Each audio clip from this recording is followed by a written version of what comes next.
김행 후보자 사태는 어떻게 되는 겁니까? 저는 바뀐 거 아니에요? 그게 바뀐 거라고요? 아닌가요? 이미 타이밍을 놓친 거예요. 만약에요 선거를 생각했다면 네. 그 전에 사퇴를 시켰어야 돼요. 자진 사퇴를 끌고 온 게 뭐겠어요? 일단 첫 번째는 네. 판단을 잘못했을 수도 있어요. 제가 이제 100번 양보해 보면 판단을 잘못해서 몰랐다. 그래도 이길 거다 이렇게 생각했을 수 있어. 뭔가 왜냐면 이분이 이제 만약에 대통령께서 언론의 여론조사 이런 걸 잘 안 믿고 이거 가정이에요. 제가 그냥 네. 가정에서 말씀을 드리는 겁니다. 그분이 그런 줄 몰라요. 어떤 분인지 모르고 만난 적도 없기 때문에. 네. 근데 이제 가정을 해보면 뭐 예를 들면 어떤 유튜버 특정 유튜버만 계속 보시면서 아 우리가 유리하다. 그래도 우리는 이길 수 있다. 뭐 이런 생각을 하셨을 수도 있다. 그러니까 그러면 결국 김행 후보자 정도 문제 가지고 내가 문제가 되겠나? 그건 문제가 안 될 거다. 이렇게 생각할 가능성이 있어요. 두 번째는 문제가 되더라도 나는 내 뜻대로 할 거야라고 생각했을 가능성이 있다. 이 두 가지 가능성이라고 저는 생각해요. 그렇죠. 예. 그러니까 김행 후보자 내 맘이지. 왜냐면 법적으로 물론 그렇게 할 수 있어요. 대통령이 자기가 원하는 사람을 국회의 동의가 없어도 할 수 있는 거잖아요. 네. 그러니까 국무총리나 아니면 뭐 대법원장은 그렇게 할 수 없지만 장관은 마음대로 할 수 있으니까 그런 생각을 가지고 접근했을 가능성은 있다고 봐요. 그리고 또 하나는 이런 결과가 나와도 본인하고는 관계없다 이런 생각을 했을 가능성이 저는 있다고 봅니다. 국민의힘에서 뭐 그것도 그래요. 권고라고 하더라고요. 네. 보셨죠 워딩. 예. 당에서 권고를 해서 대통령실에 받았대. 권고라는 의미가 박종희 기자 어떻게 생각하세요? 건의 뭐 이렇게 건의하고 권고는 좀 다르지 않을까요? 아. 자 예를 들면 방심위에서 방송 심의하잖아요. 네. 권고가 있습니다. 권고. 근데 권고. 그 권고가 네. 건의예요? 보통은요 권고는 위에 있는 기관이 밑에 기관에 하거나 아니면 어떤 권위를 갖고 있는 기관에서 그렇죠. 문제를 지적해서 그걸 바꾸라고 얘기할 때 쓰는 말이에요. 네. 근데 당이 지금 대통령실한테 권고를 했어요. 뭔 의미겠어요? 누가 높다는 거지? 당이 더 높다고 그렇게 보는 것 봐야 돼요? 같다고 보여진다는 거예요. 보통은 요청을 한다 그래요. 네. 표현할 때 당이 요청을 해서 대통령실은 그걸 받아들여 가지고 이렇게 했다 이렇게 하는데 권고란 말을 왜 썼을까?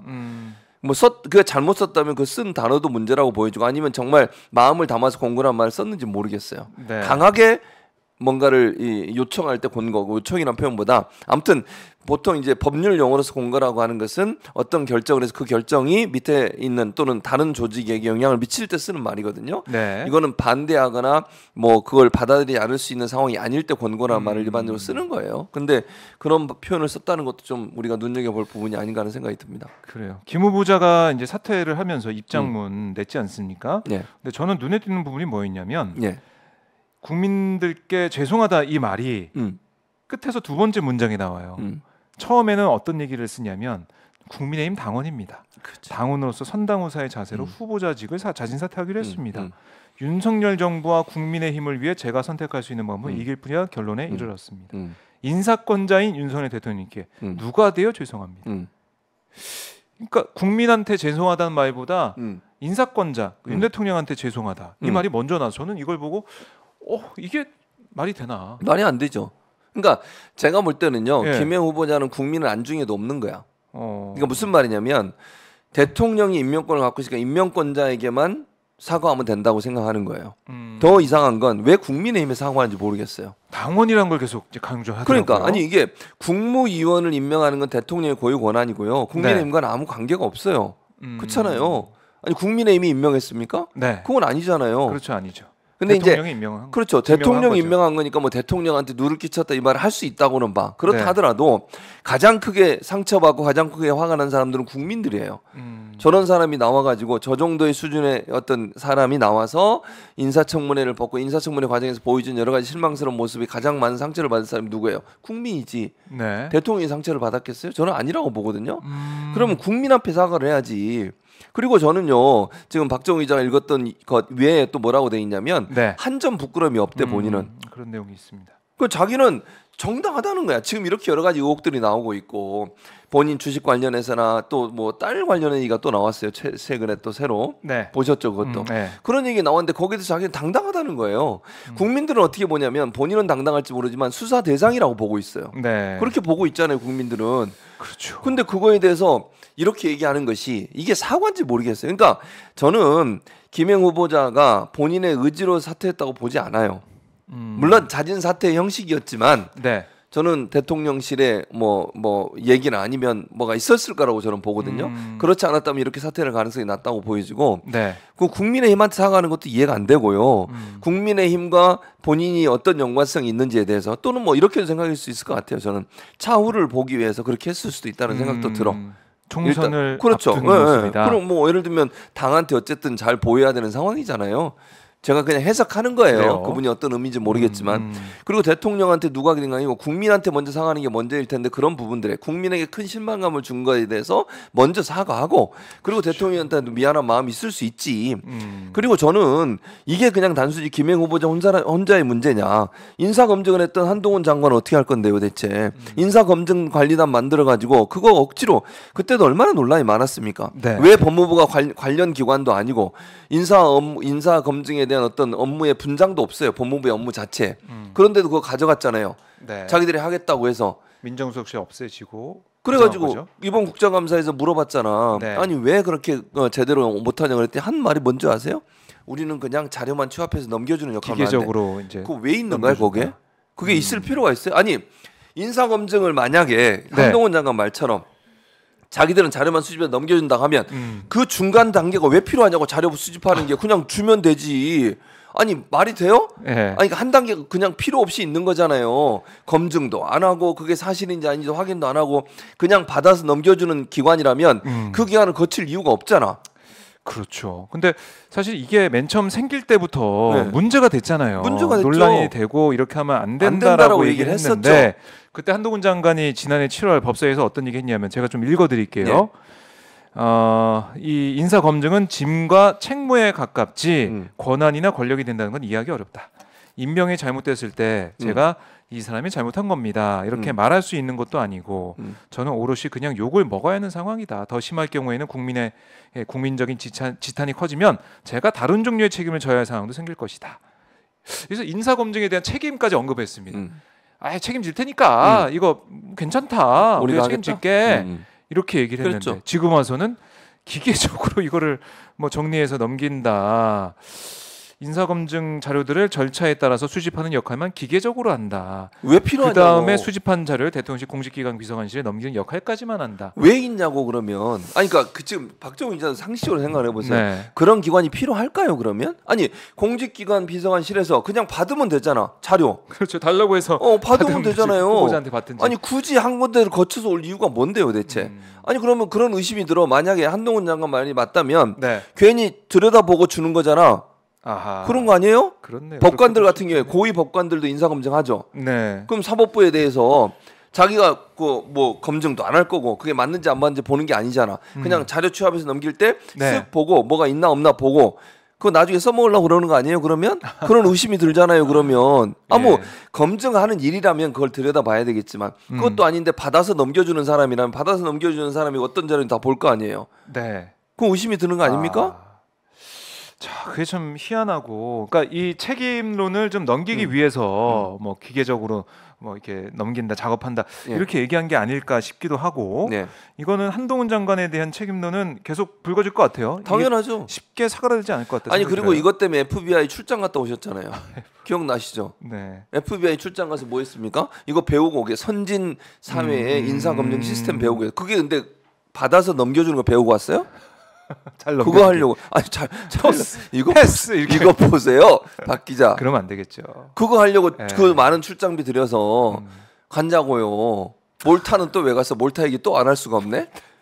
출장 왜 다니는 거야? 몰타 가서 그 부산 엑스포 홍보한 거 아닙니까? 했는데 네. 부산 엑스포 홍보했는데 몰타에서 담당자가 뭐라 그랬어요? 우리는 사우디 지지. 홍보를 뭘 어떻게 하고 온 거예요? 사우디 지지라고. 그래요. 참 나 진짜 이런 짜증나네. 걸 보면은 참 여러 가지로 지적을 하는데 이번 정권에서는 뭐 이리 빠져나오고 저리 빠져나오고 네. 계속 뭐 말을 바꿔가면서 책임이 없다. 그러니까 이게 계속 이어져 오는 것 같아요. 네. 이태원 참사 이제 곧 있으면 일주기인데 그렇죠. 그때도 그렇고 오상 지하 참사도 그렇고 책임을 지는 모습이 없어요. 없어요. 그러니까 나 몰라라. 책임 안 질까요? 책임. 그러니까 답답. 이게 왜 이 사람 죄송합니다. 네. 현 정부에 있는 인사들은 책임이 있을 때마다 책임을 회피하거나 피해가거나 말을 안 해요. 자 예를 들어볼게요. 현 정부 들어가지고 윤석열 정부 들어가지고 이태원 참사부터 시작해서 지금까지 얼마나 많은 일들이 있었습니까? 사회적 공분을 사고 사회적으로 비난받을 일들이 이태원 참사, 오송 참사, 잼버리 참사 계속 있었죠. 네. 그다음에 인사 참사. 그렇죠. 인사들 그러니까 지금 뭐 그 국회 인사청문회 채택 안 되고 임명되는 18명인가 18명입니다. 네. 신원식 장관까지. 지금 1년 한 몇 개월밖에 안 됐잖아요. 그렇죠. 5월이니까 1년하고 5개월 됐네. 1년 5개월. 10월이니까. 네. 그렇잖아요. 뭐 이제 문재인 정부 때 34명이라고 하는데 총 그걸 5년. 그렇죠. 그거 훨씬 5년이잖아요. 뛰어넘을 거다. 왜 그렇게 넘어가요? 5년까지 모르지. 모른다. 모르지. 네, 알겠습니다. 알아요? 내일 일은 난 몰라요. 성경에 있는 말이에요. 기도 좀 하고 오세요 다음 주.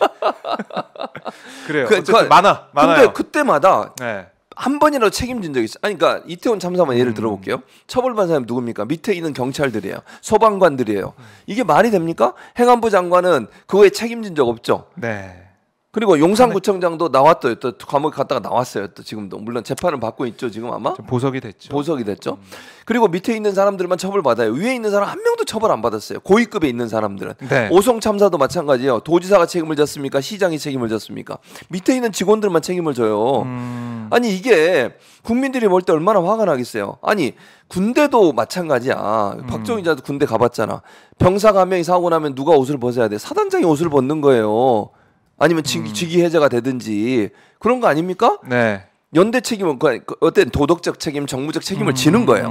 근데 그렇죠. 이 정부 들어서는 고위급일수록 아니 윤석열 대통령도 예전에 그 이태원 참사였나 아니면 오송 참사였나 이태원 참사였던 것 같은데 제 기억에 네.